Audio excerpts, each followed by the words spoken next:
నోటితో మాట్లాడడం, నొసటితో విక్రించడం అనేది కాంగ్రెస్ పార్టీకి సంబంధించినటువంటి స్టైల్ ఆఫ్ ఫంక్షనింగ్ అనమాట. నోటితో ఏదేదో జరిగిపోతున్నట్టు చెప్తుంటారు. చేతలతో కంప్లీట్ భిన్నంగా ఉంటుంది. తెలంగాణలో బీసీలే అత్యధికులు. మరి అత్యధికులు బీసీ లేనప్పుడు ఆ బీసీ సామాజిక వర్గానికి సంబంధించిన వాళ్ళకి ముఖ్యమంత్రి ఇవ్వాలా?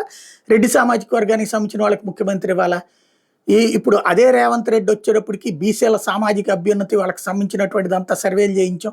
అత్యధికులు బీసీలే ఉన్నారు తెలంగాణలో అని తెలిచారు. మరి అప్పుడు ఆయన దిగిపోయి బీసీకి ఇవ్వాలి కదా ముఖ్యమంత్రి. ఎందుకు ఇవ్వరు అంటే అంతే. మాటల్లో మాత్రం బీసీల అభ్యున్నతి, చేతల్లో మాత్రం పరిపాలన, రాజ్యాధికారం అనేటటువంటిది అగ్రవర్ణాలు తీసుకోవడం అన్నటువంటిది తరచూ కాదు, సహజంగా జరిగిపోతున్నటువంటి పరిణామం. అది ఒక ఎత్తు అయితే వర్గీకరణకు సంబంధించి కేంద్ర ప్రభుత్వం సుప్రీంకోర్టులో అఫిడవిట్లు వేసి ఆ తర్వాత దానికి సంబంధించినటువంటి రాజ్యాంగ ధర్మాసనం తీర్పుతో సంపూర్ణ అధికారాలు రాష్ట్ర ప్రభుత్వాలకి ఇస్తే మొట్టమొదట అమలు చేసిన రాష్ట్రం నాదేనన్నాడు రేవంత్ రెడ్డి. అక్కడ తెలంగాణలో అత్యధికులు ఎవరు ఉంటారు? మాదిగ సామాజిక వర్గం ఎక్కువ ఉంటారు ఎస్సీల్లో. మరి వాళ్ళకి ఇవ్వాలి కదా, వాళ్ళకు ఒక్క మంత్రి పదవి ఇవ్వలేదు.